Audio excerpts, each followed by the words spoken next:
Hey, okay, start video. How's it going, man? Ooh, it's busy. It's good. It's good. Also, I just got done working, so it's all it's right. yeah. I hope you don't think of this as work. I don't think you do. No, no, no. I Yeah, couldn't wait to be done working to do this. yeah. Yeah, Hmm. yeah. All right. That's Tell why me I about got that bowl that's going to be in the Larry David show. Who told you that? Did I tell you that? Yes. Did I texted you? Okay. I probably told everybody. That's great. I was gonna tell you. So if people have seen before, right here, there used to be That was a plant. no, before, Okay. be, no, no, no, before the plant was there, Okay. there was a mammoth bowl there. It was big enough to put a baby in and give him a bath, right? It was the largest bowl I ever did. I think it was 17 or 18 inches in diameter. I mean, All which right. that's a big hunk of wood. Yeah. It was up there because I had it listed at one point, but it had a crack in it that I was gonna fix. And it was a little bit oblong because All it right. it just it's wood, it moved. Yeah. So So did the Liberty Bell, by the way. yeah, Yeah. whatever. So I'm in the yeah. So I had it up there just because I didn't know what to do with it, and I like displaying the bowls when I'm wherever they are. So I think I told you I sold a lot of bowls at the craft fair, and then they've been slowly selling. I don't have very many left. So Okay. so this woman contacted me and she said, "Hey, I bought she bought two bowls previously, and she said the one bowl I bought is not large enough." And I was curious, uh, do you have anything larger? She's asking, and I had one big oak bowl, but it wasn't what she was looking for. And then she said, "I need it for a television shoot on December 15th." I'm like, okay. So I'm like, well, so I took pictures of that bowl and sent them to her, and she said, "Let me read you what she said because it's kind of funny." The exchange was, I missed that bowl. Like I don't know. Like yeah, it's not as good with just plants up there, right? go ahead. So, um, so she said Leave me hanging. she was trying to match the bowl to another bowl, right? She's trying to match it. So Okay. she says, "Our bowl is 4 inches tall. I don't suppose you can cut yours down. That's probably sacrilege, isn't it?" Right? Because that's kind of funny. So Yeah. I said, "I want to say there's no sacrilege in commerce, but that would be too far. I can take it down 3 inches if that's what you want." Because it was 7 inches tall. Oh, She only wanted it 4 inches tall. wait. So you had to take it vertically and then use. Mm, Well, you explain. yeah, and if our friend Frank were here, he would fully understand. But on the lathe, you take a hunk of wood, you screw into it, you turn it, and you put a tenon on the bottom, and that's something that you can grab onto, right? Okay. Then you turn it around and you grab onto it, and it spins, and you can hollow out the inside then. Okay? Okay. And then the last thing you do is you take the tendon off, so there's no way to grab it anymore. So there's no way to grab this hunk of wood that is 17 or 18 inches, and it's a big piece of wood. So what you have to do is you have to pinch it. Okay. So you Okay. so you slide the parts of the lathe together to pinch it, and it's not held nearly as tight as when you're grabbing a tenon. And Right. it actually got kind of sketchy. Sounds like the our laundry machine when we put too many towels in it. Like That is a very good comparison because it was like because I have what's called it's a really funny word. I have a what's called a rubber chucky, and it's a big hunk of rubber that you push up against, okay. right, to squeeze it in there. But it was wobbling, and yeah, I almost destroyed that bowl. You got it Honestly. from 7 inches to 3. That's like less than half the. Well, I took it from 7 to 4, so Or just before? about half. Almost half, yeah. Yeah, just about half the height. So yeah, I shrunk it down, and Awesome. I sent her pictures, and I told her how much it was going to cost, and she said deal. So I'm like, that's amazing. And then, and I can actually, I think I can bring up a picture of the bowl. Give me 1 second. I'll bring up the picture while I'm talking. So then I said to her, bowl was out the door this morning. Thanks again. If it will be visible in a show that I can watch, that'd be great to know. Here's what she said. It will definitely be visible. I need to ask if I can let you know. Said, okay, thanks. And then she says, I can tell you this, which is pretty good. It is Larry David's show that is coming out next year, and it's the final episode. Wow. And I said, I love Curb. Yeah, curb the enthusiasm. There you go. Yeah, and I had looked the woman up on YouTube or on the internet, and You had your ways. Yeah. she's a Good set people do it. director. Yeah. She's a set director, and she's the set director for Curb Your Enthusiasm. Wow.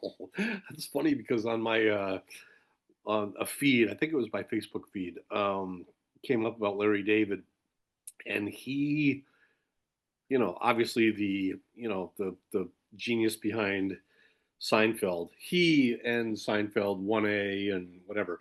But as he continued his career, it's something he never let audiences be comfortable that things were going to turn out okay in any episode.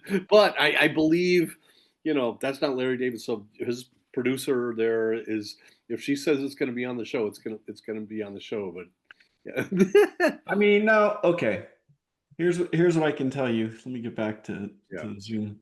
So I follow a guy on YouTube who is also using a lathe, and he makes spheres, which are pretty cool. And spheres like spheres, like yeah, they're shaped like a the ball. Earth. Wow. Yeah, and they're funky. Like he does all sorts of things with resin and cool materials. So he makes spheres. He was contacted by the Star Wars What? franchise to make a sphere for one of the movies.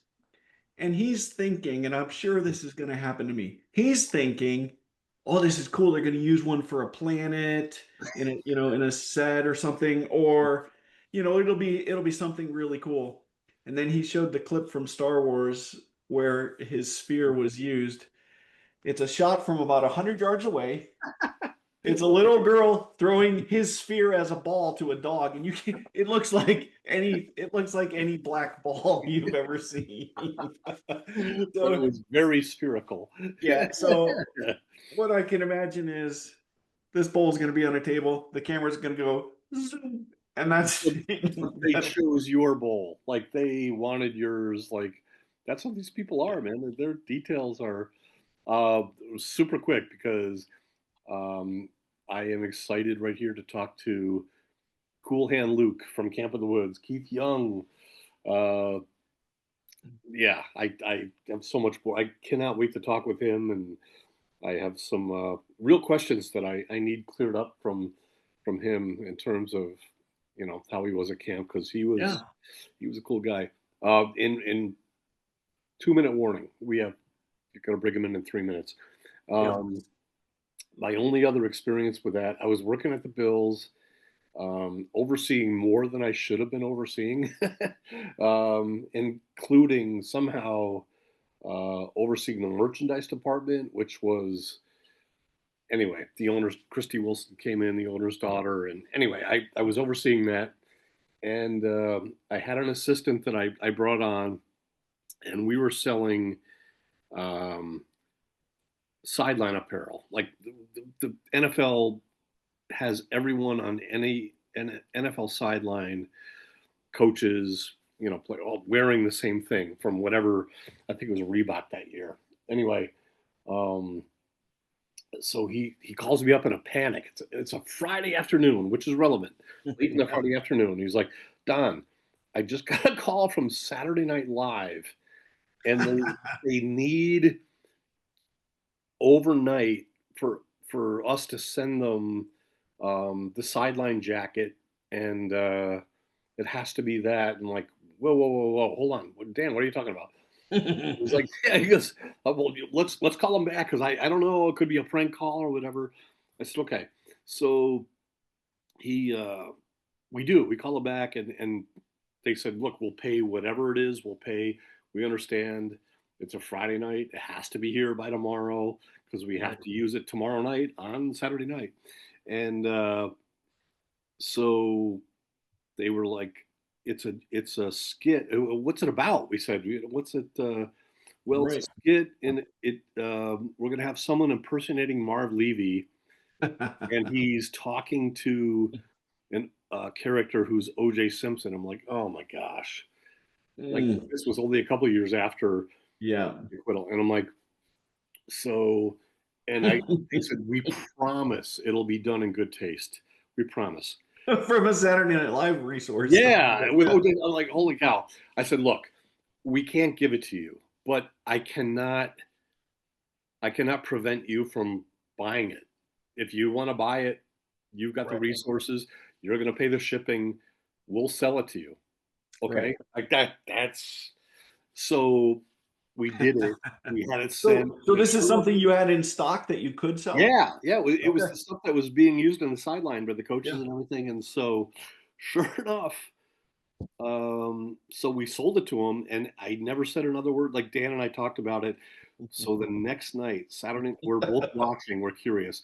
It's the opening skit, and it's Tim Meadows pretending to be O.J. Simpson and interviewing a guy who's supposed to be Marv Levy, being played by Will Ferrell, Will Ferrell. and he's wearing the jacket. And we're That's like, oh amazing. no. And so OJ Simpson, who's supposed to be working for NBC, is interviewing Will Ferrell It's as amazing. Marv Levy wearing the jacket. And he's like, okay, so here's the play I think you're gonna do. And he's like drawing it up. We're gonna slash him here. You're gonna, drill him. And in the graphic, he spells out, I did it. I did it. That's I'm like, oh my gosh. so They said it was good. going to be tasteful. This is like really borderline not tasteful. Oh my And gosh. he's Will Ferrell's wearing the jacket that we sent him, and oh my gosh! And so we never told anyone else in the building about it for years later. We're like, man, this is our secret. That even though they bought it, Right. You can't prevent that, yeah, really. you can look it up. It's on YouTube somewhere. Oh my SNL, I gosh. think it was 1995 or six or whatever. And oh, I will look it up. so So just to close this down, and then we'll bring Keith in. Oh, spoiler alert, it's Keith Young. So, hey, so I told my kids, of course, and they've all gone and watched. They binged Seinfeld, right? nice. So Yeah, they know who Larry David is. yeah. They get it. I don't know if they've seen Curb. Some of them have. And I told them, it's probably just sitting on a table and the camera zooms by it. And I said, but my dream would be somehow this bowl sets off Larry David, and he throws it across the room, or he destroys it in some way. Something where if it were actually in the plot somehow, that would be Yeah, freaking right. hilarious. You see Game of Yeah. Thrones? Yes, some of it. Yeah. The the wannabe king that was the brother of trying to think, season one, I think. And he's like, "You want to be a king?" And he fills the bowl with like pouring iron and hot, and puts it on his head and kills him. Oh yes, yes, yes. Gold. He put it with gold. It was gold, It right? was gold. It was right. It was Yeah, it gold. was gold. Yeah, maybe that'll happen. Yes, that Give type it of a shot. scene. Then I'd be able to say, as seen on Curb Your Enthusiasm. It might take less than that to actually be seen. I'm sorry. I mean, almonds. If I could just get one still photo, We're and doing it. you can tell that it's part We're of the doing deck. it. We're gonna show where it's up on your shelf and where it is in the show, and we're gonna make sure that happens. Yeah, I think when I edit this video, I'll put the before and after Do it. Perfect. pictures of the bowl. Yeah. All right. Okay, Cool hand, Luke. let me do this. I haven't seen Keith in forever, man. This is gonna be great. Turn on slideshow. I'm eating almonds, in case you didn't know. Sorry. Hope it's not annoying. You're more than welcome to do that. Here's a good for you. There's a All right, groove. let's do this just for a minute. Okay. Welcome to Point Well Taken. Mm. Here's our guess. By this time, people will have watched the Don Percussion Frederick. That was a fantastic. Oh, I got to put surprise guests on there because Percussion. So Nancy Olson Rubin Nancy was, yeah. all she was amazing. She was hilarious. Yes. Oh my gosh, yeah. Yeah, she's pretty high energy. I loved it. Still, even Still, though her yeah. house was destroyed by a hurricane, and Yeah. that's is beautiful. But that episode was so good we had to make three. It was a That was a first, I think, for no, wasn't it? no, we've done three episodes before. I think with Jimmy and Beth maybe Okay, all right. that episode might have just because there was so much content. So yeah, that and she had some fantastic pictures too. Yeah, Uh, that sent me more pictures that would have been on there if I knew, but they will be on here tonight. A couple of Keith. So yeah, that's awesome. And then yeah, tonight Keith Young and we got a couple other people. I think like we were texting today, I think Anthony would be a great guest to have as well. We'll have he to put him on. would. He's an interesting. People. He's There's a not lot of people that know him. they are, but they're the people that do are very close to our family and our friendship here. Yeah. Serving only 1 year at camp, um, it would be a blast, and he would Yeah. find a way to maximize every minute he spent at camp. And I have some ways that it was really interesting his journey into camp. So yeah. I suspect he has some interesting photos of you as well. You might. Yeah. I needed the money. Okay. Let me stop sharing. And I think we can bring our I can't wait to see Keith here. I think we can bring in our guest. All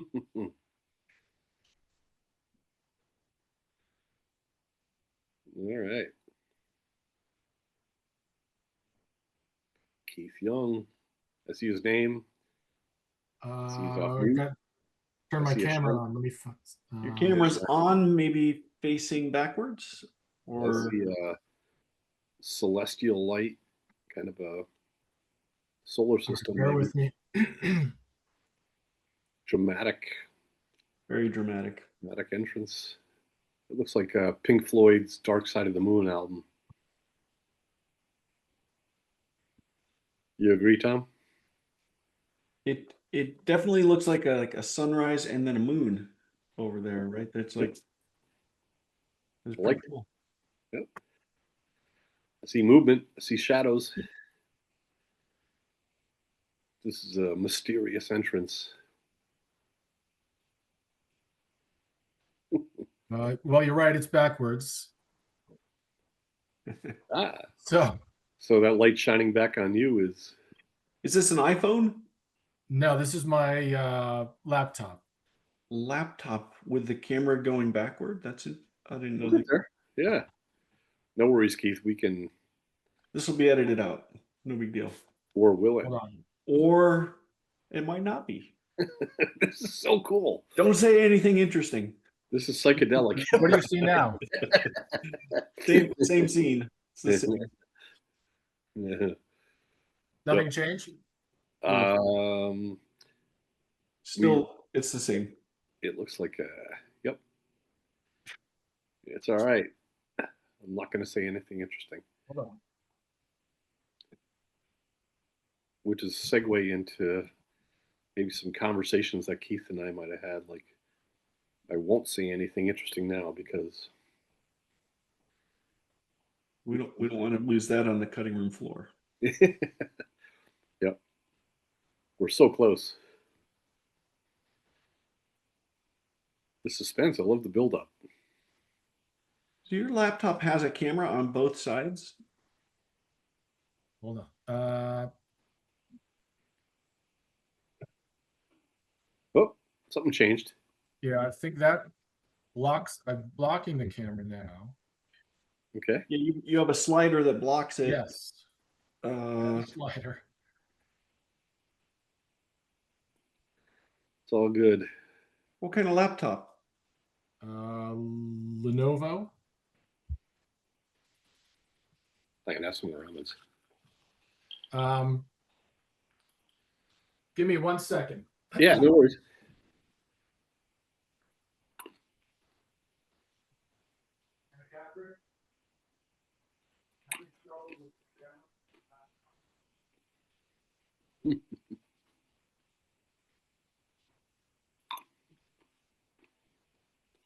What do you think it is, Tom? I'm gonna I'm bringing in my IT specialist. There you go. Good to have one of those My around. wife. Good to have one of those around. You've never used? Oh, Hey, there we are. Hey, Hey, you want to say hello? nice job, IT specialist. thank you. Wow. All right. The camera I never used was covered by this label. Oh, all right. So it wasn't facing backwards, just covered over.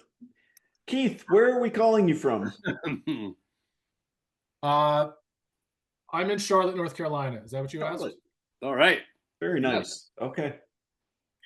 I'm in Virginia, What part? in between Front Royal and Winchester, near Shenandoah National Park. Okay. So in the Blue Ridge, and Don's in Buffalo. I am. Keith Young. Excuse me. Cool hand Luke. I think I've said that 3 times, man.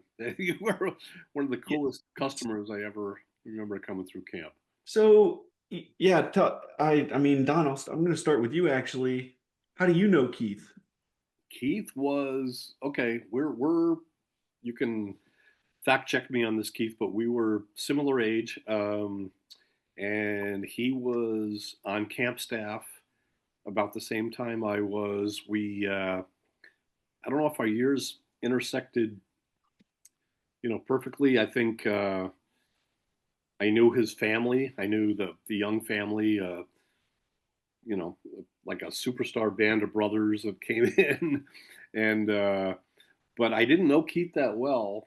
And I want to get into this a little bit more, but uh, I knew he was the tennis pro, and then kind of in the prime of, as you've talked about, Tom, in '86, or actually '85, I spent the summer in Alaska, but had a great summer up there with the Olsons, and then in '86 I went up there again, but things didn't really work out for me the way they had the previous year. So after kind of exhausting I could talk more about this, exhausting what my options were up there, I decided to come back to camp for the second half of that summer. And usually there's 5 spots, for the boat crew. But that year there was only 4, and my dad said, "You know what? We'll make you the 5th guy in the boat crew, but you got to find a place to live." And so my uncle Bob was like, "Well," I looked over all the staff accommodations, and there's a bed available up there where Keith Young is. So I asked him, and he was okay with it. And I'm like, "Okay, okay, I guess it's okay. It's not no."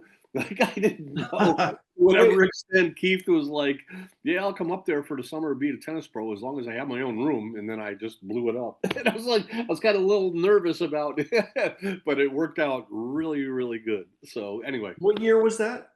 '86. That was 86. Okay. Yeah. So 86 was the year you ruined his summer.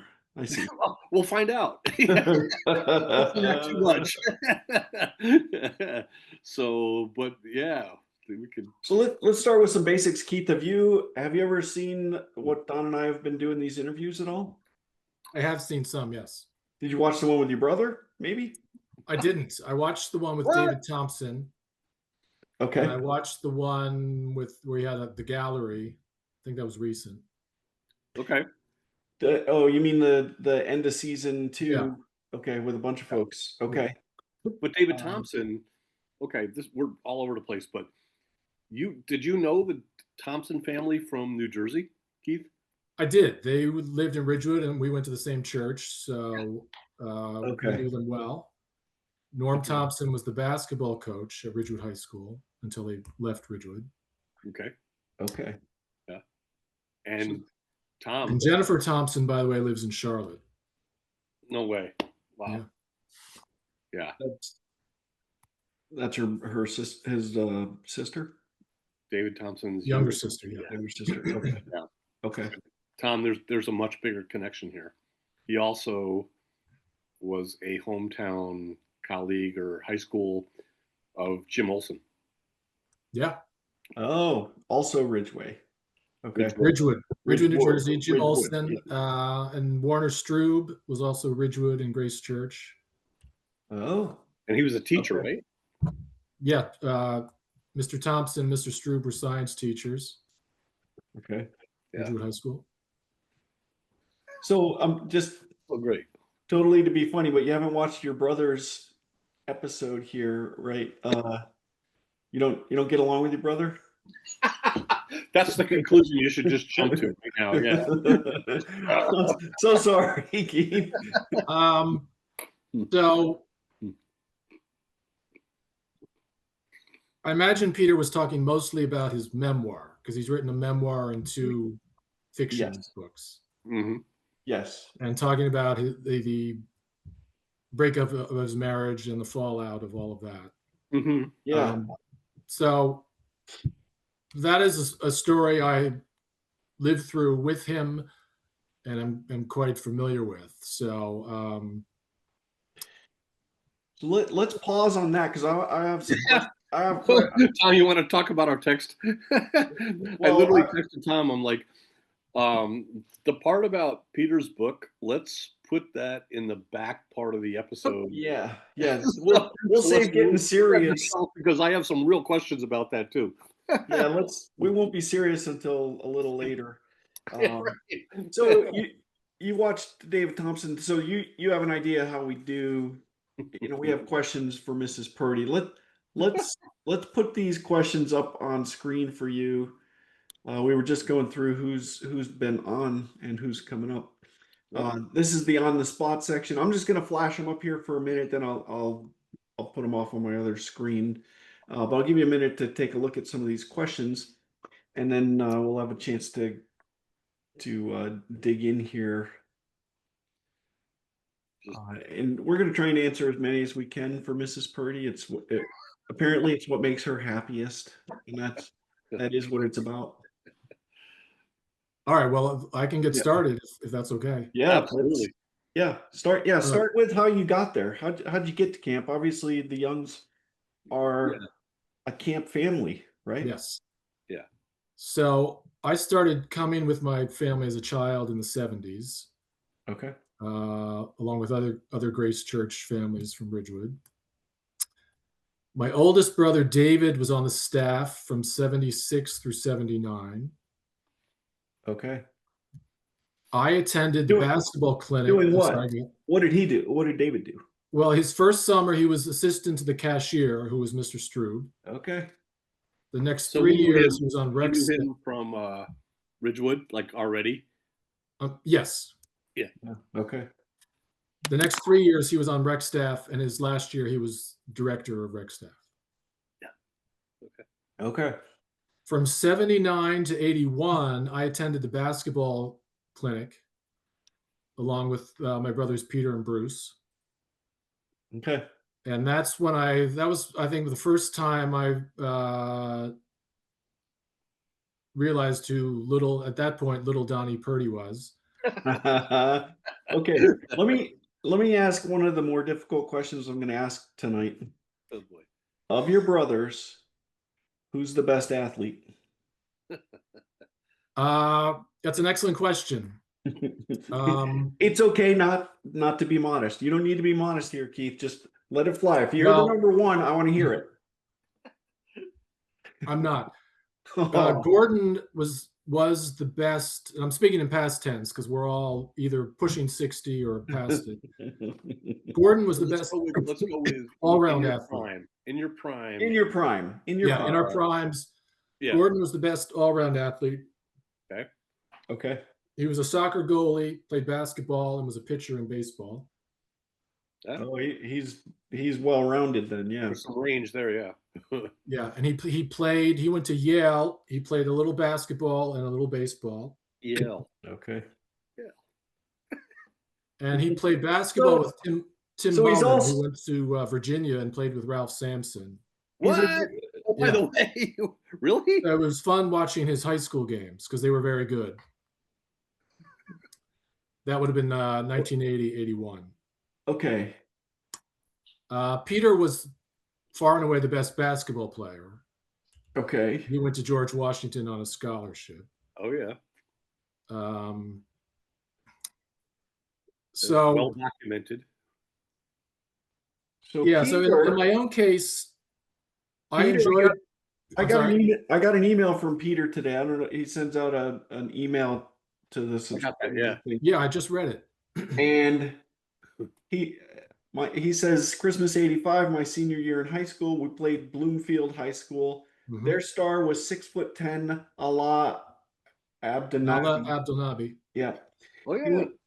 And he was pretty proud that he held him to 32 points. Yeah. Only 10. Well, Peter's being modest. He was, good enough to get a Division I scholarship. So, yeah, he's a good athlete, good player. Excuse me. Oh, good. 'Tis the season. I was going to say to bring it back to me. So I enjoyed playing basketball. I did not have the athleticism that Peter did to play Division I. But I had, I was tall and I could shoot, and playing in the staff guest games against older people who had lost a step. I was able to compete. And people like us now. Exactly. Yeah. Exactly. You're underselling yourself, Keith, man. Well, so that was the most fun I ever had playing basketball, and I especially enjoyed playing with Don in the backcourt. Oh, thanks. Yeah. You enjoyed smoking old people. I get it. Well, these were That's not awesome. ordinary old people. Like, no, not all of them. No. They were kind of like late 20s, early 30s. They were people that could play, like, and they geared themselves up. I feel like they were out for blood. A couple months before they came to camp, they were gearing up, and there were some darn good players. We had the advantage because we were younger, we were athletic, and we also played together. Like, we practiced at least once a week, but we played against each other in like intramurals and stuff. And Keith was, what I remember you as was like, you were kind of a tweener, like between a small forward and a power forward, more like a small forward. But man, you could play guard too. You could shoot from the outside, and I can't tell you how many times playing against you, I'm like, if I time this just right and I take up all my momentum and know when he's going to get the ball on the perimeter and it's going to let it go, and if I jump from a few feet out, and every time I did it, it was like, it would go right over my hand. I wouldn't touch it, and I would just watch you, and then I turn around and swish right in, like But then in the open court, you could take it and dunk it too. You were a really good athlete, and Tom. Oh, by the way, his job in camp, at least for a couple of years, I remember, was being the tennis pro. So his job was to play tennis every day and to teach people, and we got to get more into that too. So, who's the best tennis player among your brothers?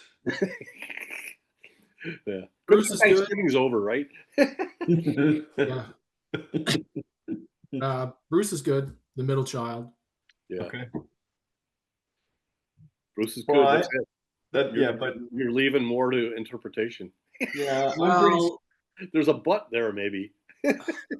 Pretty sure Keith is being humble here, and he was the best tennis player. So You know, I Who never was paid to played. instruct it? I didn't play much match tennis. I usually just rallied, so I can rally from now until doomsday.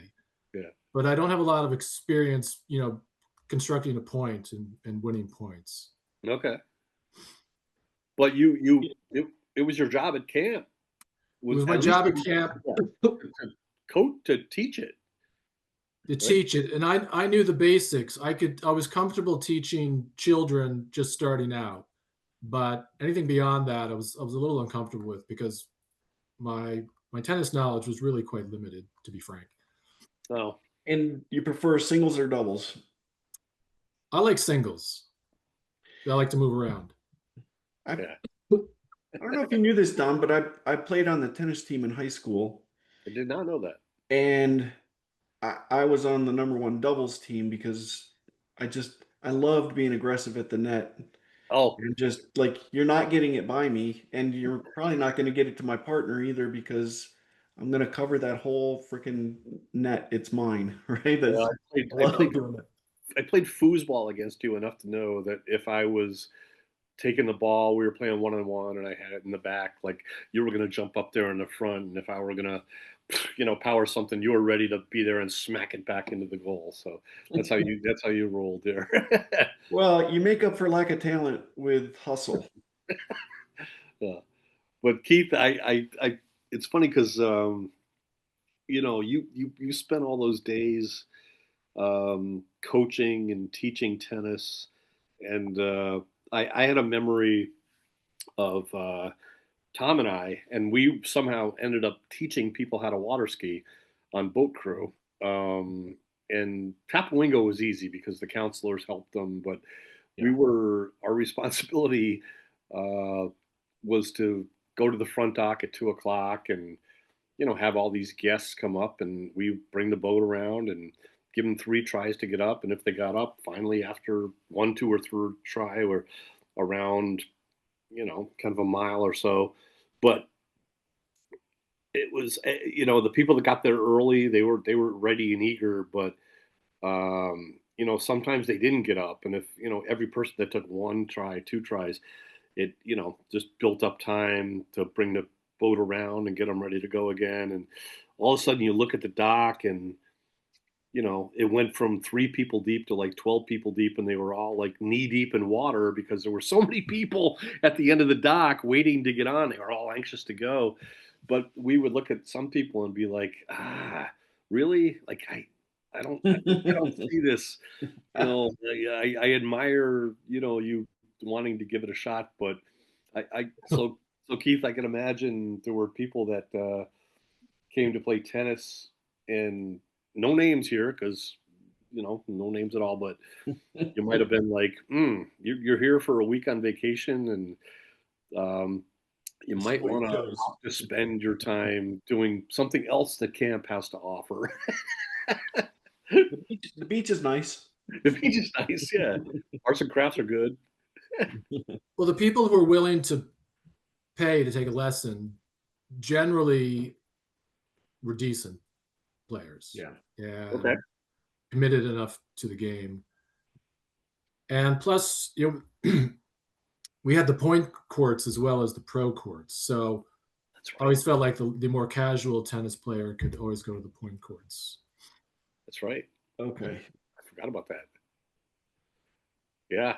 And I'm sure you were, with every person, you were consistent in terms of being, encouraging them and teaching them what you could teach them. And, you know, they would come away feeling, they got your best. How's your pickleball game now? You just, I only play sparingly. My brother Bruce likes to play. Okay. You play tennis still, I though? haven't played in a long time. Okay. It just seems like men of a certain age like to now play pickleball. Mhm. It's a little easier on the body. Yeah. why do you think that is? I You still so, struggle with my shoulder though from years of baseball. My shoulder's really messed up, and if I go to hit too high on pickleball, it really hurts. Yeah. Do you have any sports leftover injuries? I know Don and I talked about his last time. I'm fortunate I don't. That's great. Yeah. Yeah. You're free to pickleball all you want. So was that your only job on staff? How many years were you at camp as a staff member? Quite a few. So to finish question one, Yeah, we're still. Thank you. my junior year of high school, my mother suggested, actually my parents suggested I work on staff at Camp of the Woods. You'd been there as a guest? We'd been there as a guest every year as a family. Yeah. So when you say they suggested, does that mean They told you? Well, so the previous summer, I hadn't done a whole lot, just loafed around the house. And so I think that implicit in the suggestion was that if I didn't go to Camp of the Woods, I wasn't going to be able to just loaf around the house. And I There you certainly had no interest in getting a job in Ridgewood. And I always liked being at camp. So it was an easy decision for me. Yeah, I go. mean, work in Ridgewood or work at camp? Work at camp. Yeah. So that was 1983 was my first summer. I was in the snack shop Okay. with Mr. Ballman Yeah. and Mark August. all right? Scott Olson was part-time snack shop. Keith, And- let me stop you right there. Yep. You can't just casually drop No, Scott. you can't just say without- Scott Olson and walk by. So, in your memory of people you knew from camp, please confirm for me, Scott Olson's one of those folks that you remember as just, he's a character, right? Yes. Do you have any good Scott Olson stories? I think, Don, we need to start collecting Scott Olson stories. We already have. I know, but I want to officially collect them. Yeah. You don't know this, Keith, but the last time Don and I interviewed, we had his sister Nancy on with Don, Frederick, percussion Frederick. So we had some Scott Olson stories there as well. I'd love to hear if you have any. Yeah, we're in a weird timing because Keith hasn't seen them yet, but by the time Keith airs, they will have. They will have. Anyway, you could just imagine. Yeah, Nancy didn't say anything less than, "Oh yeah, no, he was nuts." The thing that comes to mind isn't the story so much as at that time in the snack shop, there was part of it that had a very low ceiling and they had those beams Right. that you had to watch out for. So Scott and I were about the same height. So I remember Scott ducking his head to get under the beams. As you had to. Okay, if you think of a Scott story, just stop us and give us the story because it's always worth it. Okay. And where did you live your first year in '83? Boys Park. You boy, okay. You did endure Boys Park, okay. I did 2 summers in Boys Park. Did you throw rocks? Did I what? Did you throw rocks? I didn't throw rocks, no. Okay. If you'd seen other episodes, people talk about throwing rocks at Boys Park. Yeah. Which I don't understand, but and I think Scott Olson might be one of those people. You'd have known it if you did. Yeah. I would have known it. Yeah. Yeah. So Boys Park, 83. So snack Boys shop. Park at the snack shack at the snack shop. What other jobs maybe? So the following year, 84, I was on rec staff. Okay. And you mentioned Dawn Percutcheon. Yes. Yep. She was the director of rec staff that summer. Yes. Okay. We talked about that because Don, was that the summer you were on? Yes. Okay, so you guys were on rec staff together. We were. Okay. But what Keith was, he was kind of a specialist. You know, he was a tennis pro, so you know he had his own. He had other responsibilities too, but I mean, none of us could do what he did. He could do what we all did, but none of us could do what he did. You know what I mean? See, Don, my memory, 84, I was not doing the tennis yet. I was just regular rec staff. Okay, all right. And 86, I thought when you came back from Alaska, you were on the rec staff that summer. I ended up being on boats. but I lived with you in the gym, I obviously. remember that. Yeah, but I worked the last few weeks down at the point, so I spent a ton of time in the gym. That was like ground zero. That's where I always gravitated to. So not just because I lived there, but because the gym was there, and that's what I love to do. So yeah, but So I'll just keep rolling along. go ahead. 85, I stayed home, except for the last 2 weeks of the summer. I came up and worked in Woodlands as a busboy. Ah, Okay.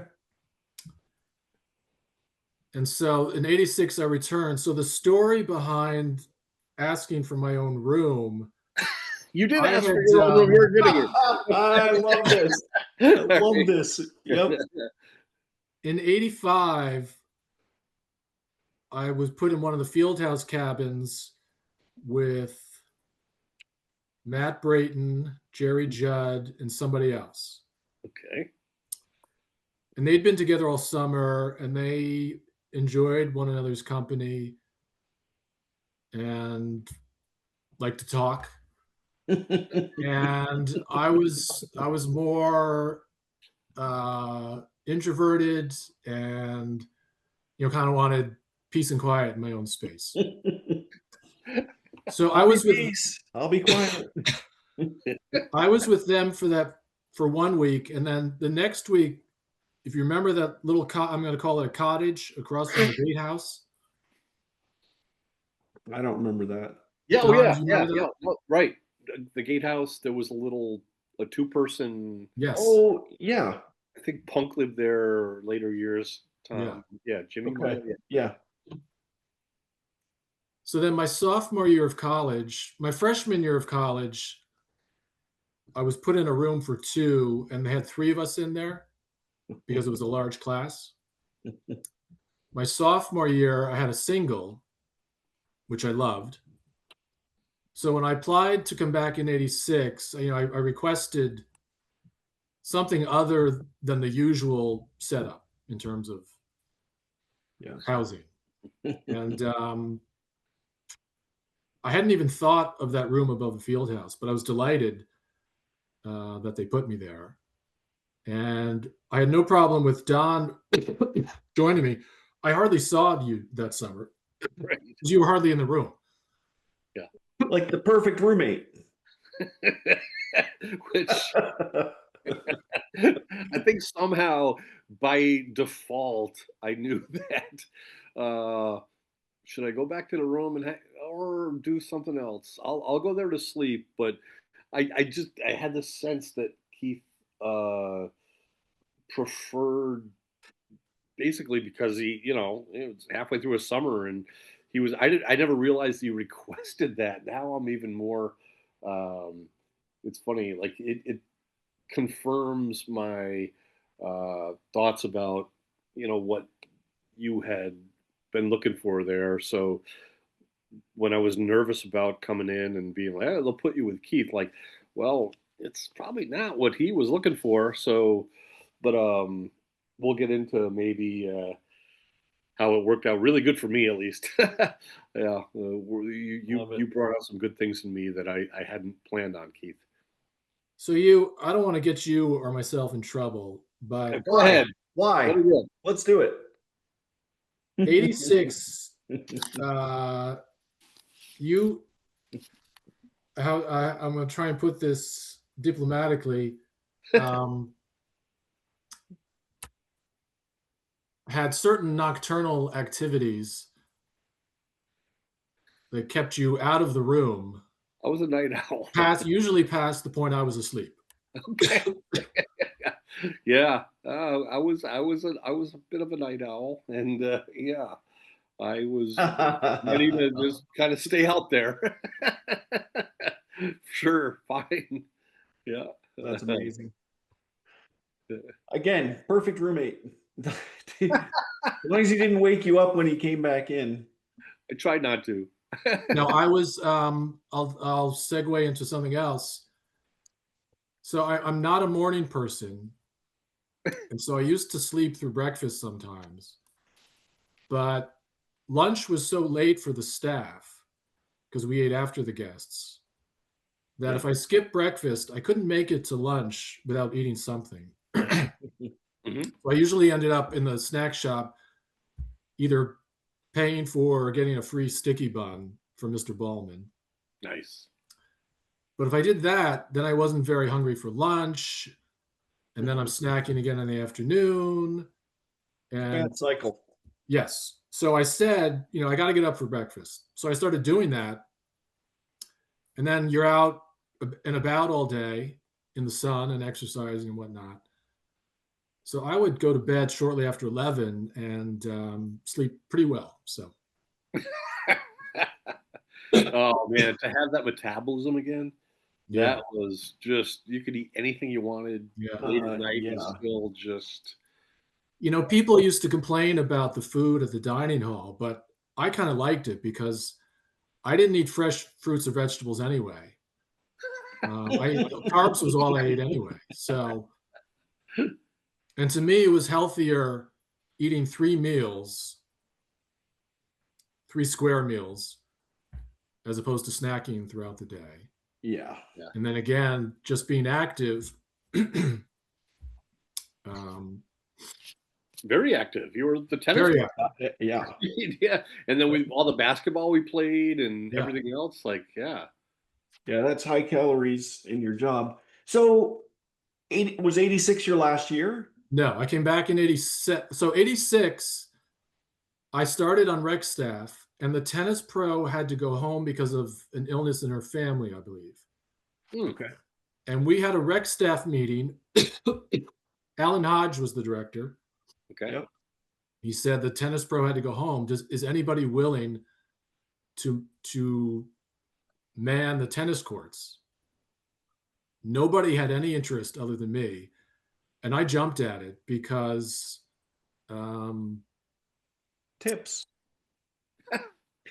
Really? For tips? there were no tips. But to confess, I wasn't all that enthusiastic about the activities that we facilitated on the rec staff. So, on the tennis courts, I just had to collect the court fees and run the round robins in the afternoon. Yeah. And push a squeegee over the courts after it rained. Yeah. So I loved it. I just hung out at the tennis courts all day, play tennis. That actually Well, doesn't look at sound the that bad. It doesn't sound that bad at all, Keith. So then the next year, 87, I was officially the tennis pro, along with Deb Brownsberger. There were two of us. Okay. And then 88 was my final summer. I went back to being rec staff because, as I said, I was not entirely comfortable with teaching lessons as the tennis pro.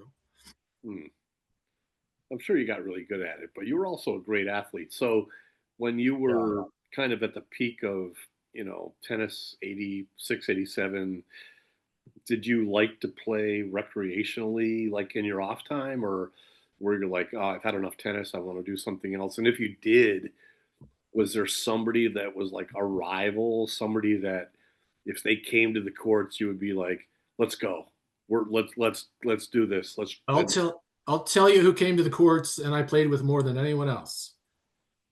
Todd Callagher. Oh, okay. okay. All right. Did you know him from New Jersey? I did not. Okay. Only from Camp of the Woods. Okay. Have you seen?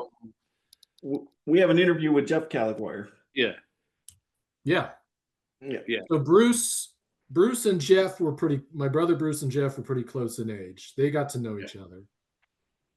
And then I got to know Todd because he kept showing up at the tennis courts wanting to hit. So we used to hit all the time.